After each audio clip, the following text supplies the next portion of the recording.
Up to a positive start. Yes, after the panel, we can all ask for discounts. 10 minutes late, 10% discount flat. And especially on the premium, sir, for Samir. So, as soon as I landed in Delhi, my phone was targeted with ads from McDonald's. Combo, discount, everything, left, right, and center. But there was a bit left. It did not tell me or talk to me about the chicken McGriddle burger. It talked to me about everything except what I needed. That's the tension, because after a while I started getting annoyed with not the meal, not the food item, but the brand itself. Performance marketing has never been more powerful at finding people. But that little tension is what we're going to unpack, and how it influences brand. That's the challenge here. Because after a while, I got tired of McDonald's itself, not the meal item, and that's a miss. And that's what we're going to unpack here today. Siddharth, you sit between brand, inventory, and everything. I just have one question right off the bat. Is when brands come to you, they say, we want to do X, Y, Z regarding to brand quality, brand love, everything. But the moment a campaign goes live and the first data and the metrics start coming in about likes, shares, conversions, the decision makers immediately say, okay, let me optimize this, let me optimize that. Especially in performance campaigns, and the fact that they want to do something for brand equity goes out of the window. What's your take on that?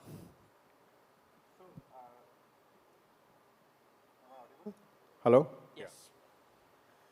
Yeah, so at Lemma, we do programmatic out of home, right? So out of home has been a traditional medium where, you do a campaign. It's all offline, when you do it with traditional approach. But what we have done is we have all the digital screens in out of home. We have put our software, and then we have connected it to a platform, and we have connected that to, say, Google DV360 or Trade Desk or other DSPs, basically. So we actually work a lot on the branding side and awareness side, high impact, right? Out of home is all about high impact. And by doing it through programmatic, you are able to track how your campaign is going. Because otherwise, in the offline scenario, you don't know what is happening with your campaign. So, so we are, if I look at traditional approach, we are very much away from performance, right? It's all about just being there, creating that high impact, and business dekha jayega, jo hoga, just spend. But when you come to the digital world, we have connected these screens to programmatic. Then what we have also done is we have invested in a data management platform. So we can, geofence these screens. We can understand who are the consumers who are in the vicinity. We can retarget on their mobile. And so we have added a very strong performance element to it. So that way, what we have done is we have made out of home as a full funnel platform, basically now. And so, and with that, you can also do brand lift surveys and so on. So there's a full measurement system also involved there. So yeah, meaning I would say we as a medium, out of home was not at all catering to performance, but by digitizing it, we have made it very, very, linked to performance as well. And that's what Anuradha was also saying earlier, right? That if, as a marketer, if you are not taking care of the financial leadership, and you're just, focusing on brand awareness, but it is not impacting your numbers, then it's not that relevant nowadays. So yeah, meaning we are very, very tilted towards what performance marketing can bring in an out-of-home kind of environment. But have you noticed it, any of the brands, when they say, we want to just build a brand, let's say we want to become the next Dukan instead of a foreign e-store company, right. But as soon as the numbers come in, let me focus more on a number, a metric. Is that still happening? Yeah, no, so that is the reason why we are seeing that brands are moving from the traditional approach, because in the traditional approach, they are just doing pure awareness, and they are not able to understand, is there any lift in my brand, or is there any impact on my business because of that? So they are moving and, migrating into digitization of this medium. And we are really, kind of advocating that. So we are on the other side. Okay, I understand this bit. And Nikita, staying on this bit itself, and even what Anuradha said, when a performance campaign is rolled out and the numbers come in, you're on the brand side, you've been here. When the decision makers, the ones who sign the checks, do they just see a metric going up and down and are they like really excited? Let me focus here. But when the aim is to take that brand equity inside a performance world and build it, and that's a really good, that's a hard challenge to pull off. What's been your experience there? So, hello? Hello? Is it working? Hello? Yeah. It's actually, you're right in what you're saying, that the moment you start seeing results coming in a particular flow, you would want to optimize to the, sometimes to the extent of over-optimizing. However, that's where the brand custodian needs to kind of step in and go like, I understand that I have certain metrics that I want to hit, but I'm not going to have metric blindness. Just because a bunch of people suddenly, if visits is the metrics or if conversion is the metrics, and one channel is giving me, say, 10x conversion suddenly, I'm not going to be silly enough to go like, okay, let me divert my entire sales channel to that, or my entire budget's going to go there. There's going to be a very, very difficult discussion in a boardroom that's happening, that why did this outperform? Is it an aberration? Is it a one-hit wonder? Or worse, is it malicious, where I'm going to get all of these sales, but then returns are going to be 50, 60, 70%. So I've burnt money, and there goes the rest of all of my budget, which is then going to be useless. That's where the person who is the brand custodian is going to kind of interject and hopefully stop the leadership also sometimes from saying that, nay, this is working, right? Let's just do this. There's a reason each one of us hopefully has a diversified portfolio, and brands should have that too. So yeah, that's my 2 cents. Thank you so much for this. And it's very interesting. And Samir, I have to ask you this. For years, I've watched Kapil Sharma and Akshay Kumar battle it out on who's the better Yamraj when they're selling policies. It's built a brand. But at the same time, when it comes to selling that policy in a performance world, it's that last nudge. Click now, get a quote, get a call, X, Y, Z. Today, in today's world, when it comes to performance, and how difficult is it to put your brand there? Because a brand is built cumulatively over many aspects, but performance is that of one single action. How difficult is it to maintain that brand consistency, relevance, when it's just, and also keeping in mind that when it comes to buying policies, it's from a place of reluctance. Nobody actively, today I'll buy, and that's not going to happen. So you're absolutely right. Nobody just wakes up thinking, yaar, aaj mujhe insurance kharidna hai. You have to convince them why it's important for them and their families. And also, I was, your question spoke about, it sort of, in some manner, differentiated between performance and brand. I would argue that these are not two completely distinct islands. There are overlaps in brand and performance marketing also several times. So to give you an example, I take care of brand marketing. We do various kinds of brand marketing campaigns. Some of them are storytelling kind of campaigns, which are supposed to convince people that A, the category is very critical in their lives, and B, we are the right platform to buy from because we're going to help you during claims, etc. Those storytelling kind of campaigns might change people's opinions over a period of time, and eventually when they're in the category, in the market to buy the category, they might prefer you over any other brand. While we also do a parallel line of very functional campaigns, which are aimed to, in a very short and crisp manner, in a duration of about 15 or 20 seconds, just cut down to the core and talk about why is the category important, and you can buy it at a great value of 500 rupees per month for a 1 crore rupee cover. That tends to be an overlap between brand and performance marketing, because we're not just expecting a long-term brand equity building from that, we're also expecting immediate term results from that. So to give you an example, when we start a brand campaign at a large scale nationally, we see the visitor numbers and the lead numbers moving within hours. So if, let's say, I'm advertising on an IPL match, I can isolate the 3.5-hour window of the IPL match or the World Cup T20 match and just see the delta I had in leads versus the previous day or the previous week, etc. So that is also performance. And I would argue brand marketing also is now a lot more answerable and accountable from a business point of view in the immediate term also, and not just, 6 months later or on an annualized basis. But at the same time, today's consumer, especially the elders, are also now familiar with what's an organic ad versus what's brand marketing versus what's performance. Even they're getting the gist of it. And that sense of reluctance comes in. Oh, I'm being targeted here. It's not, they're just thinking of me as a product. My attention is up for sale. That pop culture jargon has become too democratic now. How do you deal with them today? When you're looking to build a uniform brand narrative here, does that challenge you when people know that? Hey, So you're talking about people being reluctant to buy the category and them feeling targeted by performance ads?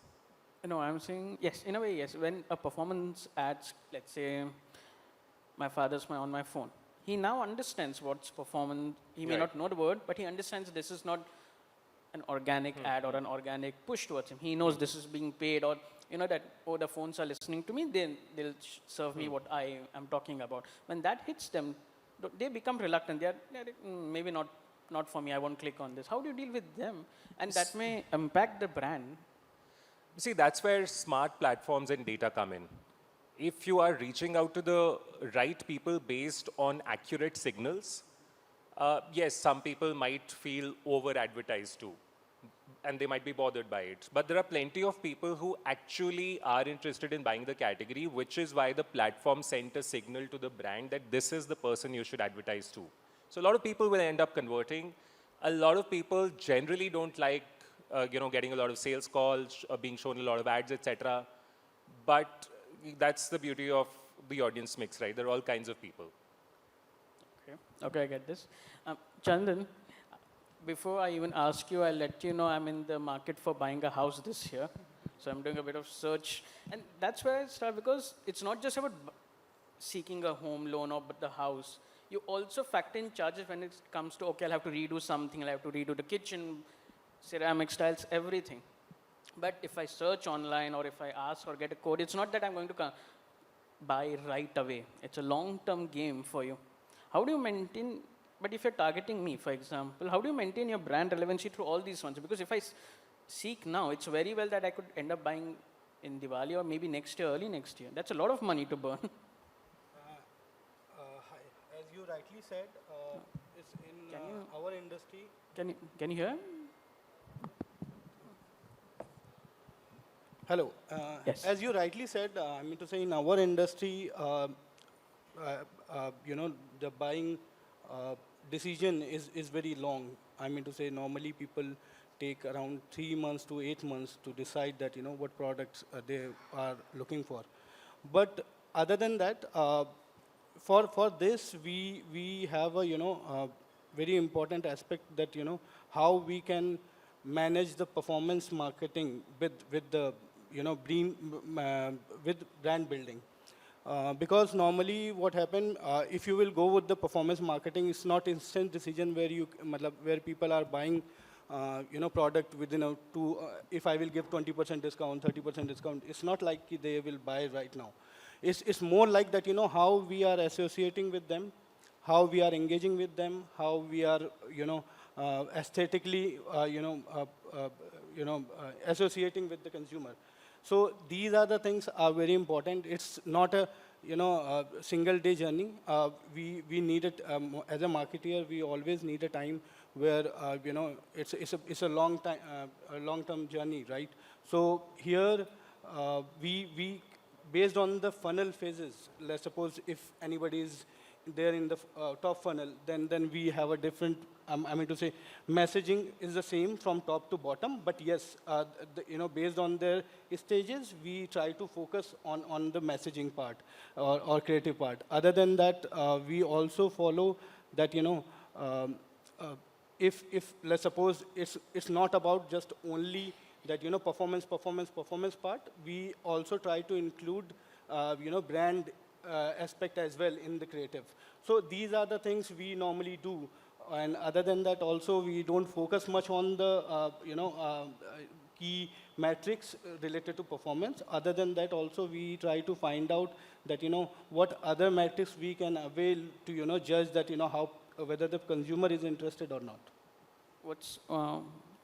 What particular messaging or aspect do you focus on online when you target a customer? Because, and correct me if I'm wrong here, in the end, it's all about coming to the showroom for you, isn't it? Where I come to a showroom and Yeah, of course. That's why I said that, while communicating with the customer, we always focus that, what kind of, I mean to say, let's suppose if we are showing the aesthetic, then we show the value to the consumer so that they can visit to our stores, they can, reach out architects, interior designer for Somany, and for even they can reach out to dealers so that we can get the online and offline feedback from them. But also, I am at the mercy of, let's say, an architect or a designer who's actually better equipped to tell me what's going to suit a home. Who's the messaging really for when I want to build that brand? And if I say I want X brand, because I've heard of it, the architect or the expert may say, nah, go for this one, this is better. So whom do you optimize your brand and performance for these days? See, as a building material brand, it's very important that to target consumer, and here not only the consumer and obviously that consumer who is buying, but other like architects and interior designer also are playing a very important role, who is basically influencing the customer. So for us, it's an influencer, right?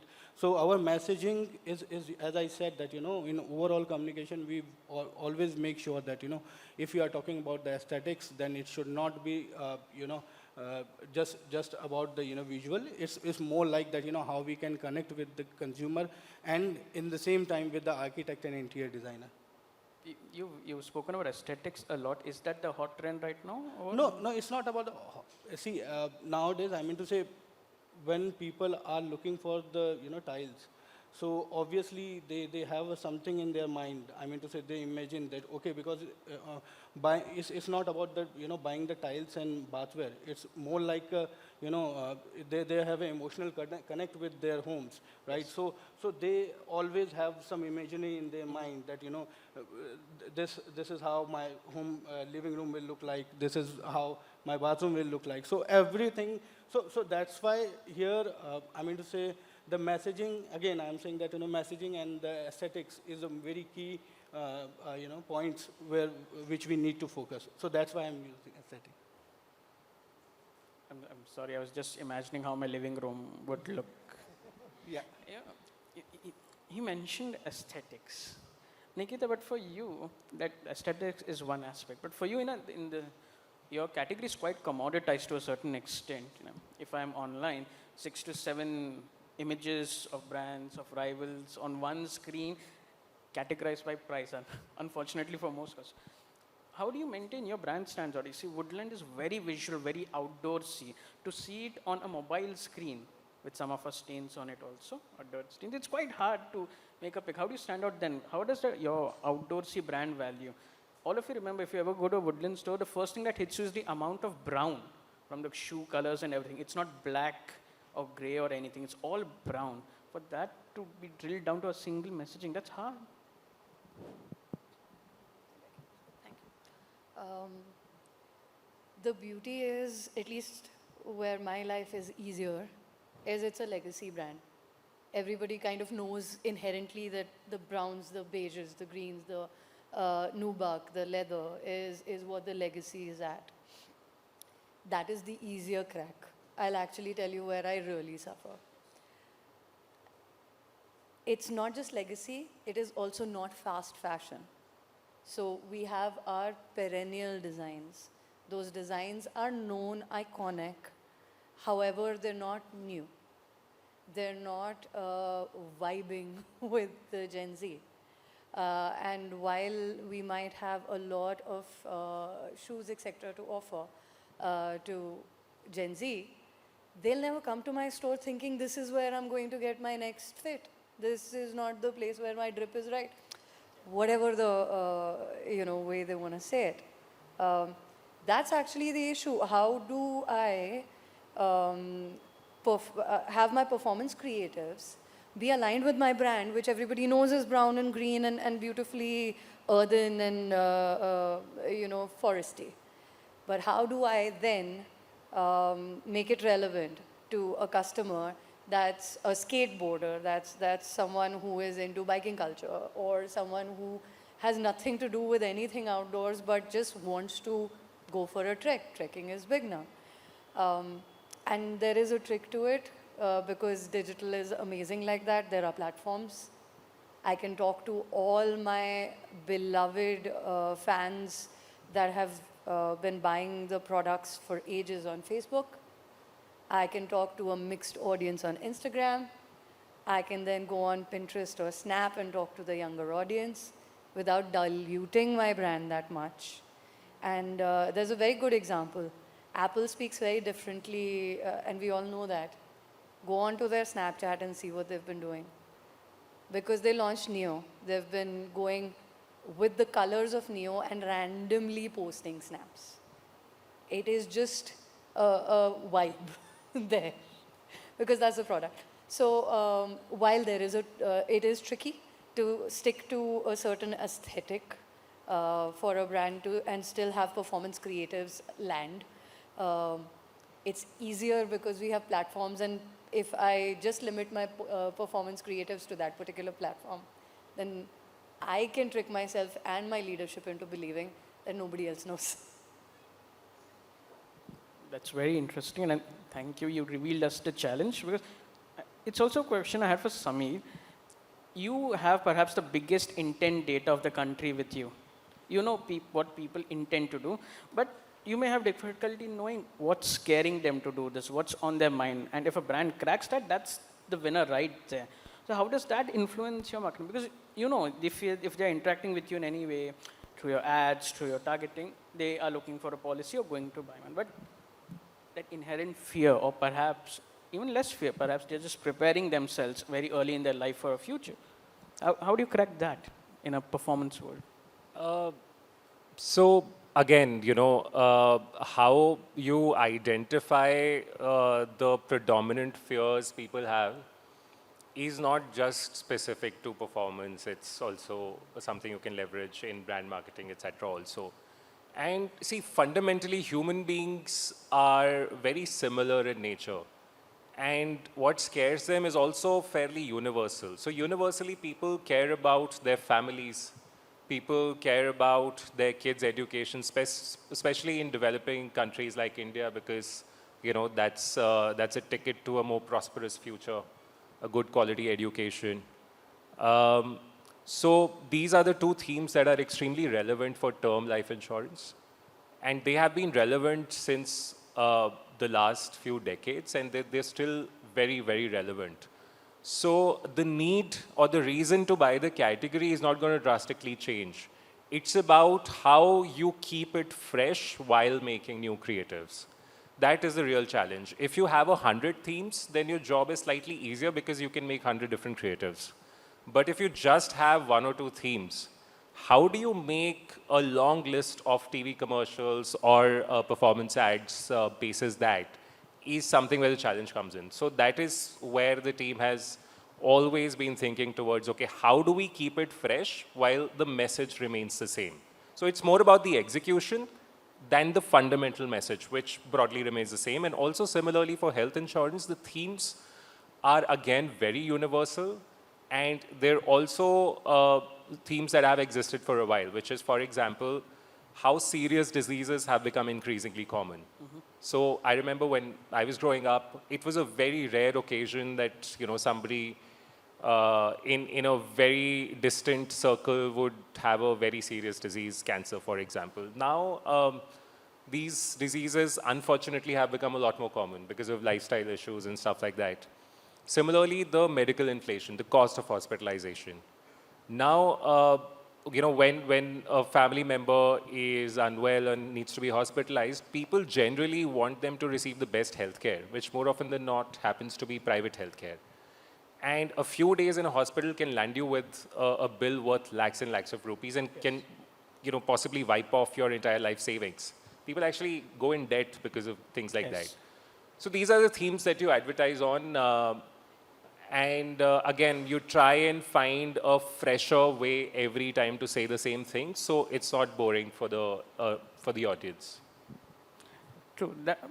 You know, after I asked the question and I heard your answer, I will agree to that because the fear of darkness remains the same. It's just that कौन सा शैतान नीचे से बाहर आएगा बिस्तर से वो अलग होता है. The cause of a mishap can potentially change, Oh, I but agree. you know, And health end emergency is goes. the worst thing to have in a family. And we've run out of time, but Siddharth, I'll give you the last one. Forget the 5-year question. In the next 1 year, you've heard all of them. You've heard all of them speak out mediums, data, and everything.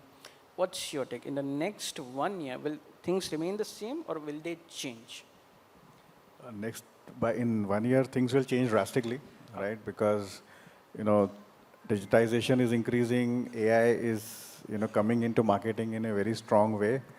And yeah, meaning, you know, I have one of these theses that, you know, I think right now as an industry, we are classifying between digital and offline. I don't think there will be much of an offline remaining in a year's time or 2 years' time at the best, because you know when you are investing so much into marketing AI, why would you want to run a campaign which is not feeding the data of that campaign into your marketing AI, right? So you are going full hog into marketing AI. You are doing all the campaigns digitally. You are feeding that data into AI, and you are making it more and more you know, optimizable and optimized. So yeah, things are going to accelerate in terms of change in the next 1 or 2 years. Even your rates? Sorry? Your rates? Your rates, how much you charge everyone? Will that accelerate too? No, so actually because of your optimization, you know, you would be able to optimize it better. So your rates will become better. Yeah. He's not ready to reveal it, but we actually run out of time. I won't be able to take any questions, but I'll request all of you to catch them all outside. Product discount, premium discount, if you're a marketer, rates per discount, all take it. It's yours. Thank you so much. I heard a few phone beeps, a few claps. Thank you so much. You've been a good audience. Thank you so much. And my panelists, thank you so much. And a big thank you to the moderator as well. That was crisp, productive, and to the point. Could I please request all of you to kindly come forward for a quick picture?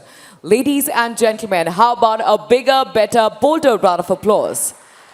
Also requesting Mr. Kulkarni to kindly do the honors of felicitating our esteemed speakers.